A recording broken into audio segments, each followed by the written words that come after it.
Pegando essa parte ali que tu falou da gravidade e movimento, o que acontece por trás do que tu vê no jogo pro personagem se movimentar? Porque a pessoa vai lá, aperta uma tecla e o personagem anda. Mas o que tem por trás disso? Basicamente, ele dá um comando para engine que ele tem que andar um valor X.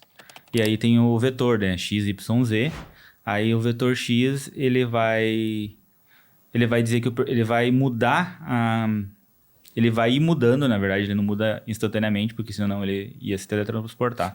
Ele vai mudando aos poucos essa localização do personagem no mundo. E como tem a parte que pega a posição do personagem e vai renderizando na tela, ele vai notar que o personagem está em um lugar diferente e vai renderizar diferente. E é muito rápido que a gente nem percebe. Isso. E é uma coisa que nem a gente que desenvolve, a gente sabe exatamente como a engine faz aquilo ali. Só joga pra ela e ela se resolve ali. Ó, diz que tu tá na posição 0, começa na 000, aí tu dá vai mudar um pouco a posição e para 100 e ele vai estar num lugar diferente e ela vai movimentar ele.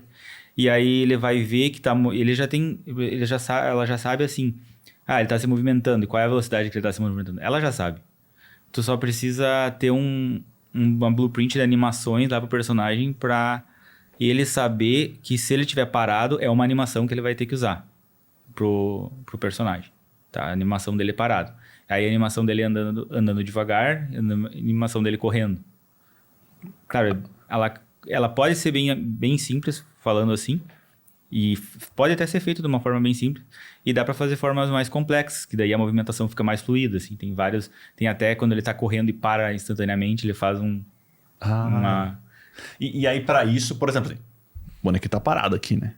Aí tá correndo, é outra animação. Aí ele fez assim e ele voltou. Então, só nessa ação tem 4 movimentos diferentes, 3 movimentos diferentes, né? O parado, o correndo, indo pra frente e o parando de volta.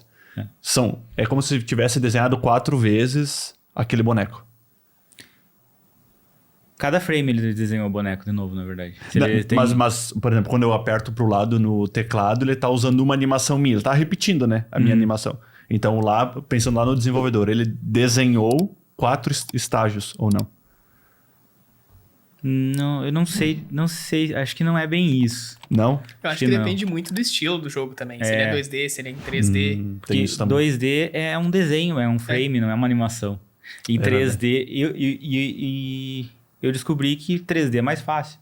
Mais fácil. Porque 2D tu precisa desenhar cada quadro, então tem que ser um artista. Então se alguém faz desenho, que é uma coisa que antes de eu ir para a área de informática, eu queria ser desenhista, porque também é uma coisa que eu acho legal.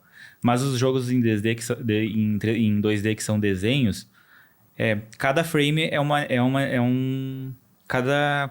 parece que tem que desenhar muito mais, sim.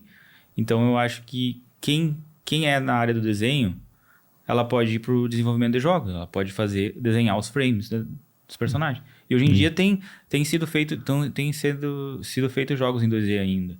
Sim. E inclusive com aquele estilo pixelado. Eu vi que vai sair um agora, o próximo mês, que era que eu jogava no Mega Drive. Vai ser uma versão nova com um desenho bem bonito, que é o Shinobi. Entendi. E como que a IA impactou no desenvolvimento de jogos? Olha, pra mim, me ajuda bastante. Porque antes eu tinha que pesquisar no Google quando surgia uma dúvida. E agora parece que ela me facilita a vida, assim. E mesmo que às vezes ela erre alguma coisa, já muda um pouco o meu raciocínio, aí eu tento fazer uma pergunta melhor, tento ir por um outro caminho. Então, pra mim, ela tá facilitando. Eu tava assistindo uma palestra esses dias de um desenvolvedor, de uma empresa que desenvolve jogos. E aí teve uma pergunta sobre inteligência artificial e eles comentaram que, eu não sei o que tu acha, eu não sei se isso é possível, tá? Que ele falou que eles estão desenvolvendo uma parte de um jogo que, conforme as decisões que eu vou tomando como jogador durante o jogo, o meu final pode ser diferente de uma outra pessoa por causa da IA. Não sei se isso vai ser possível algum dia. O que tu acha disso? Eu acredito que sim. Eu acredito que dê para integrar e Inclusive, eu vi alguma questão de um teste, não era um jogo propriamente dito, mas os personagens, os NPCs, eles estavam sendo integrados com a IA, então dava para falar com eles. Inclusive, se eu não me engano, era com o microfone mesmo que falava.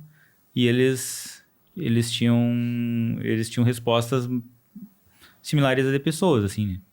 E, inclusive, estavam perguntando para eles assim, tu sabe que tu é uma inteligência artificial? E eles ficavam bem... Não, isso não pode ser. Tipo, tinham respostas bem... Entendi. Faz tempo que eu vi isso, então não tô bem lembrado, assim, de como foi. Mas eu acho que tem formas bem legais de integrar IA com jogos. Inclusive, eu até vi um demo também, que era um jogo que era só uma luta contra um boss. Só que esse boss, Eu ia comentar disso aí agora. ele era integrado de uma forma que ele não repetia os padrões. Não era que nem ali um Dark Souls, que tu lembra todos os padrões dos inimigos. Então, ele em si é pra ser bem mais difícil, né? Se não me engano, ele aprendia em relação ao que o jogador fazia com ele. Ele ia barrando o jogador de fazer aquela ação de novo. Ele aprendia, o jogador esquivou, ele com certeza ia esquivar de novo.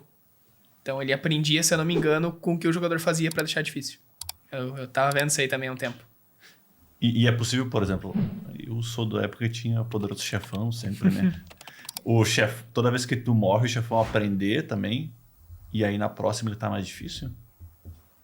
Com a IA? Com a IA, sim.